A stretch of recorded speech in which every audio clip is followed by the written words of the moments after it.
Ayan ma'am, nakikita mo yung bilog? Yung bilog? Ayan. Yan na lang gawin kong pointer yan.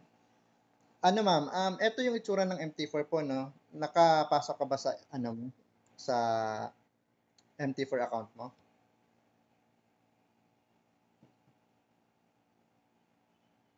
So, tuturuan kita ngayon, ma'am, kung paano mag-open ng, ano, no, ng trades. Malinaw po ba ako? Sige po.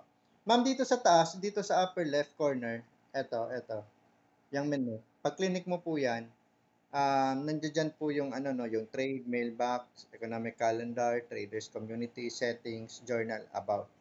So kung aayusin mo po yung tawag dito, yung chart, dito ka papasok sa setting. Tapos ayusin mo yung colors ng candlesticks mo, papasok ka po sa color. So ngayon, ma'am, pwede mong kopyahin yung ano ko, yung setup ko. Kasi siguradong naka-default po yan. Gayahin nyo na lang po to. Ang scheme niya naka-custom, background parang white, foreground black. Ito na po, gayahin na lang ito. Ginawa, ha? Screenshot, screenshot mo na lang. Tapos ito po yung ano, yan, hanggang diyan. Unahin mo muna dito, ma'am. Na-screenshot mo na? Ito pa po, screenshot mo pa yan. Yan sa baba. Okay na po. Okay. So, tuloy ako. So, ganitong kakalabasan po niyan. Ito po yung chart yung sa baba. Um, Lower left corner, ito, ayan. Kung nakikita nyo yung point. Pag clinic nyo po yan, lalabas po yung mga currency pair. Ito po yung mga currency pair. May Euro USD tayo, GBP USD. So, ito yung mga currency. Pero kung gusto nyo pong magdagdag, gusto nyo magdagdag ng list, gusto nyo ng gold, gusto nyo ng stocks, pindutin nyo po itong plus sign sa may upper right, katabi ng pencil. Yan, plus sign, kiklik nyo yan. Okay, pag clinic nyo po yan, pili na kayo dito, CFD, so Forex. So, wala kasi tayo sa broker pero pag nasa broker tayo, naka-login ka, lalabas doon yung mga products na ino-offer ni VT Markets. Nandun yung gold, nandun yung commodities, nandun yung stocks. Okay? So, kung i-edit nyo naman, gusto nyong tanggalin yung ibang hindi nyo iti-trade, etong lapis, click nyo yan. Tapos, click nyo yung edit, click nyo to, checkan nyo yung i-delete nyo. So, halimbawa, hindi ko to gagamitin, hindi ko yung ginagamit. Sige, Euro USD lang ako, tatanggalin ko na lahat yan. So, ngayon, pag bumalik po ako, ma'am, dito, Euro USD na lang. Okay? So, ang tawag dyan, portfolio management. Okay? And, um, ang chart, eto, katabi nitong yung pilian ng currency pair. Pag clinic mo yan, yan ang lalabas. Okay? Tapos po, kung magdo-drawing po kayo, no? Ito yung cursor sa may ano, ito sa taas. Etong, yan. Pag clinic nyo po yan, tapos ganyan-ganyan kayo sa chart, makikita nyo yung price. Okay? So, tapos kung gusto mo na naman siya i-move, click nyo lang ulit yan. Pwede mo na i-move yung chart. Okay? Tapos indicator naman po, etong indicator na to, RSI, Money Flow Index, dito mo siya sa letter F. Yan, pag clinic mo yung F, so yan, screenshot nyo po yan. Tapos pwede nyo na siyang gawin, screenshot nyo na lang. Para magkaroon kayo ng moving average, parabolic SAR, itong main chart, i-click nyo tong F+. Yung nasa right niya, click nyo. Yan. Tapos, hanapin nyo dito yung moving average. Okay? So, yan. Balik na ako. Tapos indicator window, click nyo lang to. Tapos lagay nyo relative strength index or money flow index. Pili lang kayo dyan. Kahit alin po dyan pwede nyo gamitin. So, yeah, tuloy na ako dito. Tapos po, para mag-technical analysis, na-adjust nyo po yung screen nyo. Pag pinipinch nyo siya, ginaganyan nyo siya, ano, palakihin nyo. Malinaw pa ba po ako?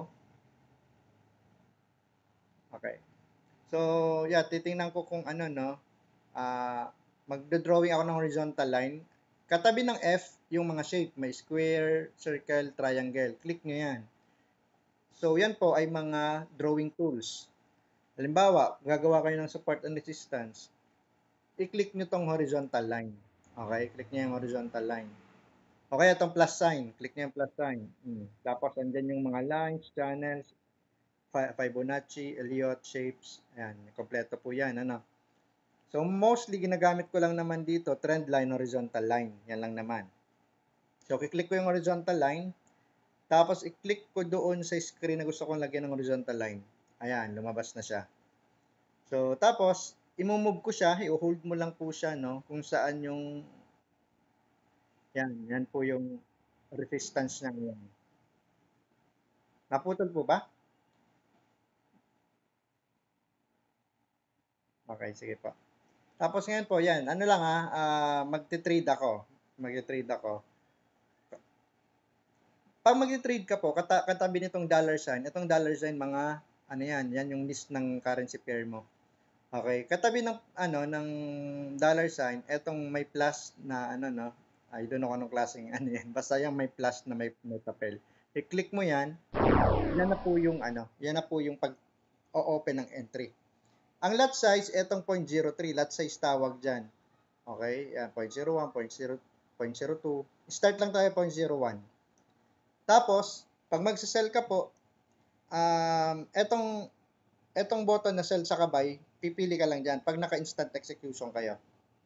Okay, saka ko na to ituturo, baka malito ka ng buy limit, sell limit, buy stop, sell stop pag nagamay mo na yung instant execution. Okay po? Sige. So ngayon po magsisell ako. So pipindutin ko lang tong sell. Ayun na, pasok na yung trade ko. Ngayon, kailangan kong i-protect yung ano ko, yung trade ko. Maglalagay ako ng stop loss sa take profit. So balik tayo dito sa chart. Mag-stop loss lang po ako sa level na to. Lagyan ko ng horizontal line. Ayan, ano yan, resistance po yan. So, dyan ako maglalagay sa gitna niyan. So, 8583. Sabihin natin, 8583. So, pag i-edit po, pwede nyo i-hold. Okay? Tapos, modify order. Or, pwede nyo siyang i-swipe pakaliwa. Yan, swipe pakaliwa. Tapos, pencil. Yan, pencil icon. Kuha. So, eto pong kaliwa, eto po yung stop loss. So, ilagay mo yung price kung saan mag-automatic close si market pag tinamaan. So, ibig sabihin, kung naka 200 points ka lang, okay. Ay, wait lang, sorry. Kalimutan ko yung ano natin, yung chart natin kung nasaan. Wait lang. So, yung entry natin, 8327. So, mag-stop loss lang ako sa 200 points. 8527. So, edit ko ulit, 8527. Lagay ko dito, 8527. So, stop loss ko po yan. Okay, nasa 200 points po yan.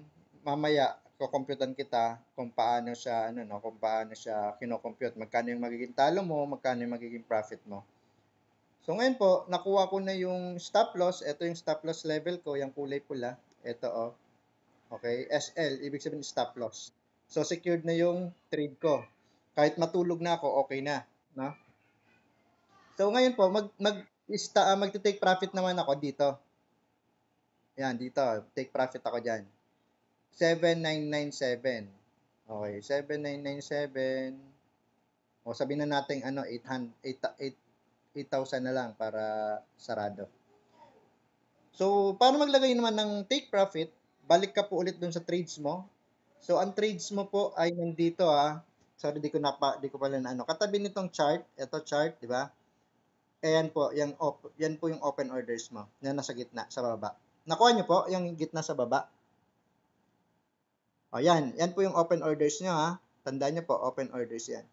So, edit ulit, hold mo lang siya, modify, tapos dito sa kanan, ito yung take profit. So, lagay mo, 8, di ba, 8,000 yung isiset natin, tapos click modify. That's it. Yung trade, naka-open na. Mag-aantay ka na lang kung anong tatamaan, stop loss ba o yung take profit mo.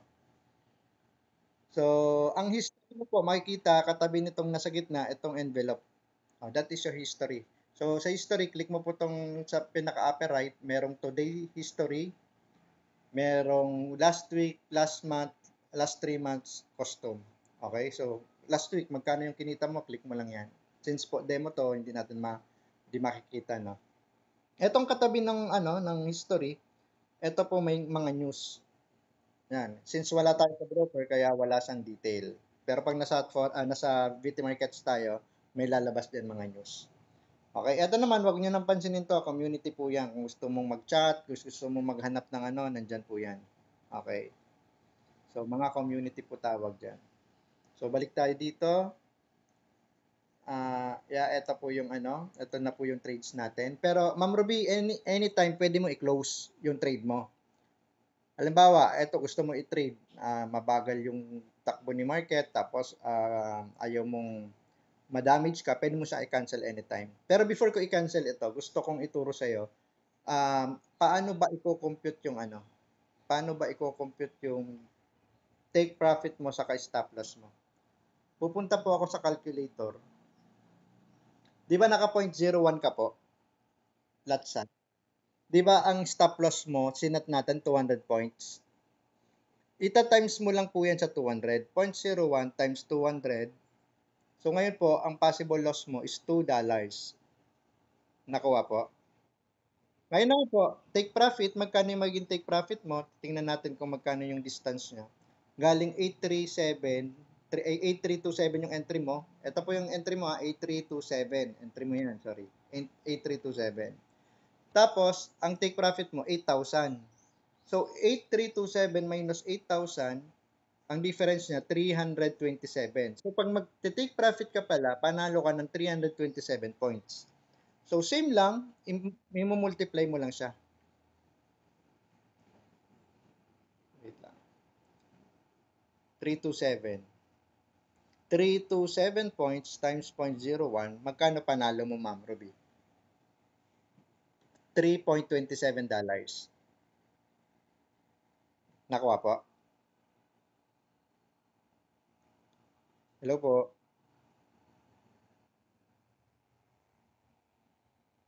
Yeah, apa. So, ganun po So, yan po yung pag-compute natin. So, ngayon po, eto, anytime pwede mo siyang i-close. Paano mo siya i-close? Yeah, swipe mo siya, pakaliwa. Yang check, katabi ng pencil, sa left, click mo yan. Then, eto na, close with loss. Yung nga lang, loss ka. Pwede mo siya i-close kahit loss ka. Okay. So, kahit sabihin mo may profit kang 0.10, pwede mo siya i-close. Anytime pwede mo siya i-close. Okay? So, ikaw po yung full control sa pera mo pag ikaw na yung nagmamanual trade.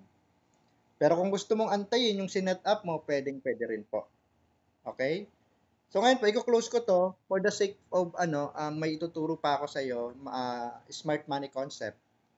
Cancel ko muna to. Or pwede, hindi ko na i-cancel kasi negative pa. Mag-open na lang ako ng another entry. Ano pa? So, mag-open ako another entry. Click ko ulit yan. So, ito yung i-click ko sa upper right. Click ko yan. Pero this time, mag-open ako 0.02. Kasi may papakita po ako sa iyo. 0.02, mag-sell po ulit tayo. Yan, nag-sell ako. So, kahit ilan po pwede mong buksan pero hindi ko yun i-advise kasi ang tawag dyan, pag marami ka ng trade, overtrade. Baka ma-overlot ka, ma-overtrade ka, masunog account mo. Okay. So ito, ginawa ko lang to para makita mo kung paano ba i-manage yung trade. So halimbawa dito, may running losses siyang 0.02, yung 0.02 natin na trade. Sayang hindi nagbo-blue eh. Gusto kong i-close po yung kalahati. Okay, gusto kong i-close yung kalahati.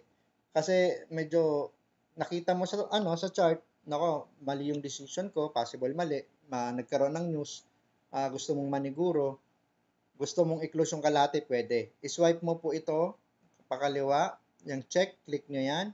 Tapos sa taas, yung lot size, bawasan mo ng isa, yung 0.02 sa taas. Click mo yan, bawas ka 0.01. So, tapos, close with loss, yan, 0. Close natin 0. So, wala tayong talo.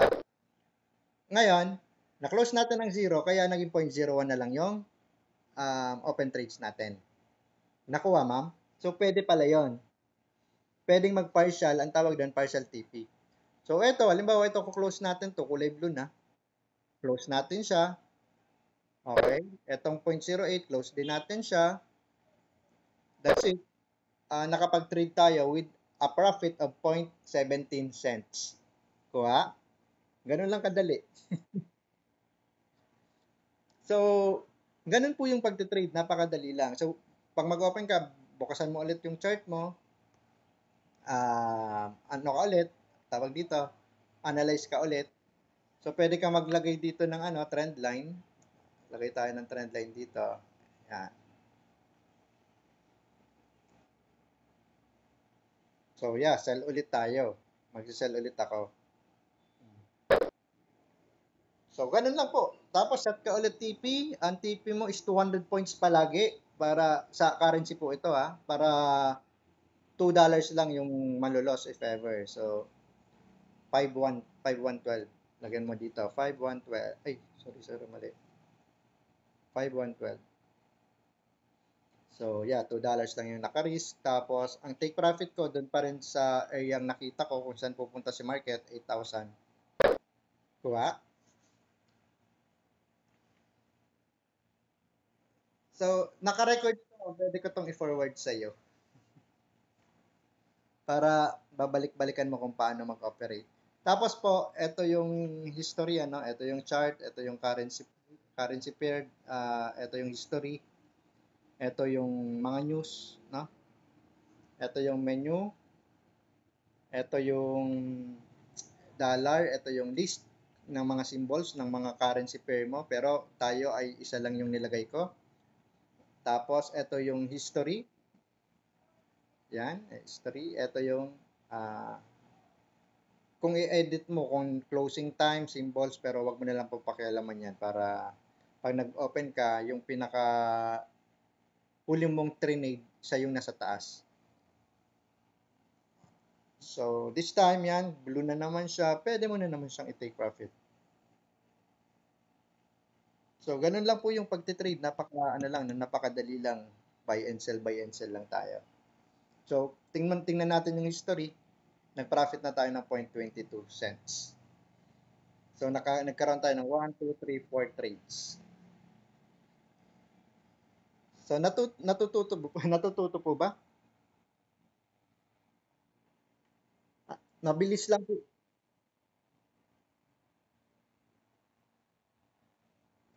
Ano po, tinitingnan ko yung chart. Ayan, dito po, nagkaroon siya ng ni-respect niya tong trend line, kaya nagsisell ako. So, actually po, ang pinakakilang talaga is risk management. Tapos yung money flow index, nasa selling, po siya. Ito, nasa selling, siya. Yan sa baba, ng kulay green. Nasa selling area po siya. Okay? So, yan kulay green, itong sa babang chart. Yan, nakikita mo yan. So, nasa selling area po siya, nasa taas siya ng Mana Forex, kaya nagsisell ako. Pag nasa baba siya ng Mana Forex, magbabay ako. Okay po ba? So, yan, open ulit tayo, isa pa, 0.02, sell. Basta ma'am, wag niyo pong kakalimutan maglagay ng stop loss. Okay, stop loss tayo ng 8505. Bakit nangyari? Edit, 8505. Tapos TP tayo ng 8,000.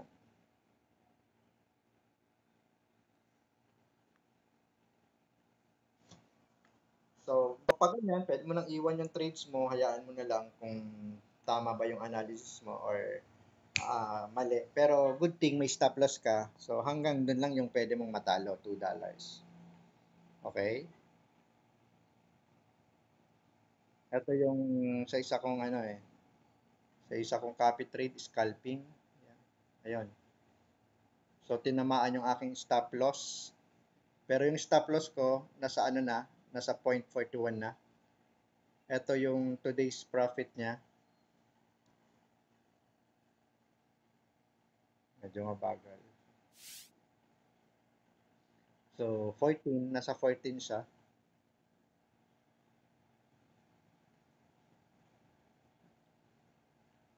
So, may risk management po akong ginagawa dito, Ma'am Ruby. At ituturo ko po kung paano i-compute yan. Mag-trade lang po kayo, Ma'am Ruby, 0.50% of your capital. Every trade, 0.50%. Nakuha niyo po? Take note niyo po, 0.50%. Andiyan pa kayo? Hello, Ma'am. Hello, Ma'am Ruby. Hello po, Ma'am Ruby. Ayan. Nakuha niyo po yung 0.50. Yan, nakuha niyo po yung ano, yung iti-trade niyo 0.50% lang. So, paano niyo kukumpute ng 0.50%? Ganito po yan. Ang capital niyo 100,000 dito sa demo account, okay? So, kukumputin ko po yun sa calculator. Punta ko dito sa calculator. 100,000 times yung risk percentage. Magkano yun? 0.50%. Divide mo po dun sa stop loss mo. Magkano yung stop loss mo? 200 points lang. 200. So, ito lang yung pwede mong i-trade, 0.25. Para pag natalo ka, talo ka lang ng 0.50. So, subukan na natin ngayon. 0.25 ang lot size mo. So, 0.25, sell tayo. Tapos, 8529. Stop loss, 8529.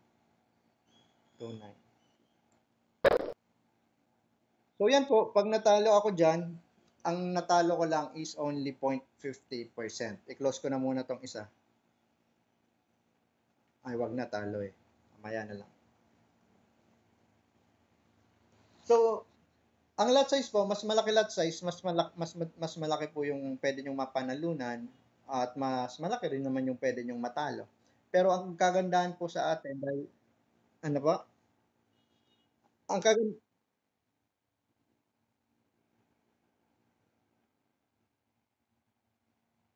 Oo, yan lang yung nakataya mo, 0.50%. Wag na tayong mag-go beyond that percentage. Okay, kasi bakit? 0.50% lang yung risk mo. Sa copy trade kong bago, ang max drawdown ko po o talo na titigil na ako mag-trade, 1% lang. Everyday po yon. Pag natalo ako isang araw 1%, titigil na ako. Monday, ngayon, natalo ako 1%. Tuesday, bukas, natalo ako 1% ulit. Choppy po ako. Tapos Wednesday natalo ulit ako 1%.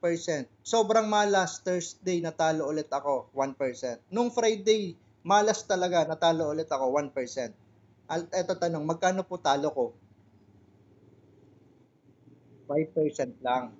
Sa ibang trader po, inuubos nila yung capital nila. Sa atin, very conservative. So, natalo ako ng 5%, the following week, mag-aaral ako, babawi ako. Pag nanalo ako, ang target ko 2% isang araw, manalo ako ng dalawang araw, 4%, ilan na lang talo ko? 1% na lang. So, conservative po yung trading natin. Dapat ganun, merong trading plan. So, hindi basta tayo nagtitrade lang ng nagtitrade. Ano po? So, kaya ngayon, ang focus ko ngayon, doon tayo sa scalping kasi sa hedging ngayon, sobrang hindi ma-predict yung gold movement ngayon. Kaya maganda kung ganitong sistema kasi alam ko na 1% lang, matalo man ako ngayon, okay lang yung mga clients ko kasi bakit 1% lang eh, 'di ba? Pero bukas manalo akong 2%, eh di nabawi yung talo ni client, panalo sila ng 1%, 'di ba? So, yeah, dito ako magfo-focus ngayon, ma'am. At dito, pag nagta-top up, mas maganda. Kasi mas tumataas yung 1% or 0.50% nila every trades. Oo. So, yan po yung plano natin ngayon sa Mano Forex. So, any question po, ma'am? Any question? So, maraming salamat, ma'am. Napakasimple lang ng pagtitrade, no? So, kayang-kaya natin to. Pwede ka mag-manual, diyan ka muna sa demo account mo, mag-buy and sell ka lang. Titingnan mo lang po yung chart mo. So, kung nakita mo pababa, nag-drawing ka ng trend line, so mag-sell ka. Kung nakita mo naman, halimbawa dito, eto, nakita mo dito, trend line tayo. Nakita mo rito, pababa. Ayan, pababa. So, mag-sell ka dyan. So, nag-retracement siya, tapos nagbaba rin ulit. Pababa siya ng pababa. Pero dito, this time, nasa buy. Pagdating dito sa baba, nag-retrace ulit. So, possible bumagsak si market at aabutin niya. Uh, wait lang. Ang projection ko po, ito lang yung mababaw na TP, pero ang possible po na abutin ni market pag bumaba siya ng bumaba ay etong nasa babang support. So, 7272. So, ganun lang po. So, ibig sabihin, nakuha mo na yung mga levels, aantayin mo na lang yung market na dumalaw dyan. Halimbawa, dito, nag-bounce back, mag-buy ka. Pero pag lumusot, mag-sell ka. So, ito naman, trend line natin. Ito, nakita mo tong trend line. Pag ito po binasag ni market, anong ibig sabihin na binasag ni market? From here, gumanon siya. So, ano na yun? Invalid na yung trend line. So, pwede na tayong mag-buy kasi meron ng breakout. So, tawag doon breakout strategy. Okay po? Tapos, ma'am, nakalimutan ko, sorry. Every chart merong time frame na tinatawag. Familiar? Ako nasa 1 hour ako, ito H1. Nakita mo, Euro USD H1. Nakita niyo po yan sa taas? Yan.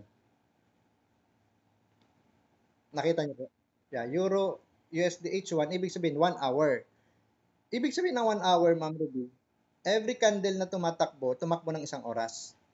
Etong green, bago yan tumatakbo ngayon, 1 hour na tumakbo yan. Etong red, 1 hour tumakbo, 1 hour tumakbo. So, pwede mo siyang i-adjust. Ilan ba yung tinakbo ni market um, last 1 hour. So, titingnan mo, about 30 minutes. So, every candle, 30 minutes sa tumakbo. Pababa talaga si market kasi the last 2 30 minutes, kulay pula yung candle. Pag sinabing pula yung candle, bumaba. Pag green, umakyat. Ano po? So, 30 minutes, 5 minutes, dito minsan ako tumitingin sa entry ko. Tapos, may H4, may day 1. Day 1, ibig sabihin, every candle, tumakbo ng isang araw. Okay, tumakbo ng isang araw. Tapos, merong W1, 1 week po yan. Every candle, tumakbo ng isang linggo. Tapos, kiklik mo lang itong screen ha, lalabas ang bilog. MN, click mo yan, 1 month tumakbo ang bawat candle. So, yeah, dito, uptrend po dito sa 1 month. Major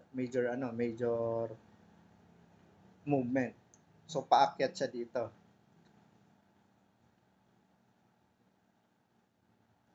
Ay, hindi, pababa. Pababa, pero aantayin mo pong i-break niya to. Yan, lalagyan mo yung trend line. Pag break niya yan, so pwede kang mag-buy. Pero pag break niya tong sa baba, pwede ka naman mag-sell. Yan po yung use ng mga trend line tools. Okay? Malinaw po? So, yun ma'am Ruby, maraming salamat. Kung may question ka po, pwede ka mag-question. I-off ko na tong video, i-forward ko sa iyo para meron kang babalikan.